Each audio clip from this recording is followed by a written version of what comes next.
Imagine walking into a courtroom, the air thick with anticipation and dread, but instead of a living, breathing defendant, you find a corpse. A silent, still figure, the very picture of death itself, occupying the seat of judgment. The scene is macabre, unsettling, and utterly bizarre. What could possibly lead to such an unthinkable spectacle? What twisted logic could justify putting a dead man on trial? This is not a scene from a nightmare, but a glimpse into a dark chapter of history, a moment when the boundaries of sanity and reason seem to blur. Yes, not a metaphor, not a symbolic representation.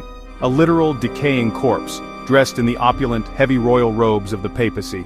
The stench of death would have permeated the chamber, a constant grim reminder of the unnatural proceedings. Imagine the sight, the once powerful figure now reduced to mere flesh and bone, subjected to the indignity of a trial long after his earthly reign had ended. The very notion defies logic, challenges our understanding of justice, and plunges us into a world where the lines between the living and the dead are disturbingly blurred. This is not a scene from a horror movie, a fictional tale designed to shock and terrify. It's real history, a documented event that took place in the heart of the Catholic Church, in the very city that claimed to be the center of the civilized world.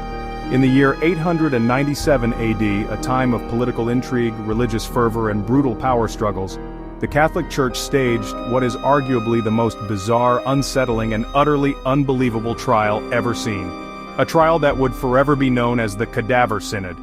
The subject of this posthumous trial was Pope Formosus, a man who during his life had been both widely admired for his intellect and diplomatic skills, and bitterly hated by factions within the Church for his perceived transgressions. He was a figure of considerable influence, a player in the complex game of medieval politics, and a man who had made powerful enemies along the way. He had been accused of breaking church laws, of overstepping his authority, and of engaging in actions that were deemed heretical by his detractors. These accusations, whether true or false, would ultimately lead to his undoing even beyond the grave. After Formosus's death, a new pope ascended to the throne, Pope Stephen VI, a man consumed by a burning hatred for his predecessor, fueled by a potent mix of political ambition, personal animosity, and perhaps even a touch of madness. He absolutely despised Formosus, viewing him as a threat to the Church and a personal enemy. This hatred festered and grew, ultimately leading Stephen VI to commit the unthinkable act of exhuming Formosus's body and putting it on trial, a testament to the depths of his obsession and the lengths to which he would go to defame his rival. The year is 897 AD. Rome was a viper's nest of political intrigue, and Pope Stephen VI found himself embroiled in a bitter feud with his deceased predecessor, Pope Formosus. Consumed by a burning desire to settle old scores and fueled by the machinations of powerful rivals, Stephen orchestrated a spectacle of unimaginable horror. He was determined to not let even death stand in the way of what he perceived as justice. So Stephen, driven by a potent mix of vengeance and political calculation, ordered something unthinkable: dig up the body. Under the cloak of darkness, a group of men, their faces grim and illuminated by flickering torchlight, descended upon the tomb of Formosus. The air was thick with the stench of decay as they exhumed the former pope's remains, a macabre task carried out with a mixture of fear and morbid fascination. The scene was lit by the flickering flames, casting dancing shadows that seemed to mock the solemnity of the occasion. The silence was broken only by the scraping of shovels and the heavy breathing of the grave diggers, each movement a testament to the audacity and sacrilege of the act. The rotting corpse was then subjected to a grotesque transformation. Church officials, their expressions a mixture of piety and discomfort, meticulously dressed the decaying body in full papal regalia. The weight of the opulent garments seemed to mock the lifeless form they adorned.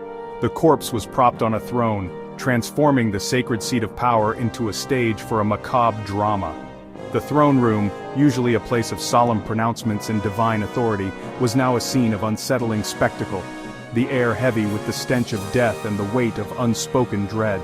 To add a veneer of legitimacy to this ghastly charade, a deacon was appointed to speak for the corpse, answering questions on its behalf. This unfortunate soul, caught between the demands of his superiors and the absurdity of the situation, was tasked with giving voice to the voiceless, a task that surely tested the limits of his sanity. The deacon's voice echoed through the hall, a chilling counterpoint to the silent presence of the deceased pope, creating an atmosphere of surreal horror. Then, in a moment of theatrical fury, Stephen screamed at the lifeless body, his voice echoing through the hall. He pointed his finger accusingly, his face contorted with rage, and unleashed a torrent of accusations, calling him a traitor to the church and a betrayer of his sacred vows. The scene was a grotesque parody of justice, a macabre display of power that shocked even the most hardened observers. The air crackled with tension as Stephen's tirade filled the room, a testament to the depths of his hatred and the lengths to which he would go to desecrate the memory of his rival. The verdict was swift and brutal. Found guilty in this farcical trial, the corpse of Formosus was subjected to further indignities. His blessing fingers, the very instruments through which he had bestowed blessings upon the faithful, were callously cut off, a symbolic act of desecration that stripped him of his papal authority even in death. And finally, as a final act of condemnation, the body was unceremoniously thrown into the Tiber River, its remains left to the mercy of the currents, a chilling end to a papacy marked by controversy and intrigue. The news of the Cadaver Synod spread like wildfire, igniting a storm of outrage across Rome. The public was horrified by the sheer audacity and sacrilege of Stephen's actions. It was one thing to disagree with a former pope, but to exhume his corpse, put him on trial, and then desecrate his remains? This was beyond the pale. Riots broke out in Rome against Stephen's monstrous abuse of power, fueled by a potent mix of religious fervor, political discontent, and sheer disgust. People took to the streets, their voices rising in a chorus of condemnation, demanding justice for Formosus and an end to Stephen's reign of terror. The city was in turmoil, a cauldron of anger and resentment threatening to boil over. The foundations of Stephen's papacy were crumbling beneath the weight of public opinion. The backlash against Stephen was swift and brutal. Within months, his grip on power began to slip. The Roman nobility, sensing the shift in the wind, turned against him, eager to distance themselves from his increasingly unpopular regime.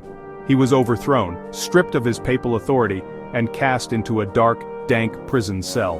There, stripped of his finery and power, he awaited his fate. The same people who had once bowed before him now saw him as a pariah, a symbol of corruption and abuse. Justice, or perhaps vengeance, was closing in. Soon after his imprisonment, Stephen was strangled to death, bringing a violent and ignominious end to his short and controversial papacy. The manner of his death reflected the brutality of the era and the depth of the hatred he had inspired. With Stephen gone, the pendulum swung back in favor of Formosus. His supporters, emboldened by the change in leadership, sought to restore his honor and undo the damage inflicted by the Cadaver Synod. Formosus's body was recovered from the Tiber River, where it had been unceremoniously dumped after the trial. The fishermen who found him were awestruck by the sight of the papal regalia, a stark reminder of the man's former glory. He was reburied with honor in St. Peter's Basilica, a symbolic act of atonement for the sins of the past. His name was cleared, his reputation restored, and the decrees of the Cadaver Synod were declared null and void. The Church sought to erase the memory of this dark chapter, but the stain of the Cadaver Synod would linger for centuries to come. The Cadaver Synod remains history's most surreal episode, a bizarre and macabre event that continues to fascinate and disturb us to this day. It serves as a chilling reminder of the depths of human depravity and the dangers of unchecked power. Political hatred, fueled by personal vendettas and religious fanaticism, pushing people beyond all reason, leading them to commit acts of unspeakable cruelty and sacrilege. The story of Formosus and Stephen VI is a cautionary tale, a testament to the enduring power of ambition, revenge, and the enduring human capacity for both good and evil. It's a story that reminds us to question authority, to be wary of those who seek power at any cost, and to remember the importance of justice, compassion, and respect for the dead. History is stranger than fiction, filled with unbelievable events and larger-than-life characters. The Cadaver Synod is just one example of the many bizarre and fascinating stories that history has to offer. Subscribe for more unbelievable true stories and delve deeper into the annals of the past. Discover the hidden secrets, the forgotten heroes, and the shocking scandals that have shaped our world. Join us on a journey through time as we explore the strange, the unusual, and the downright unbelievable events that have shaped human history.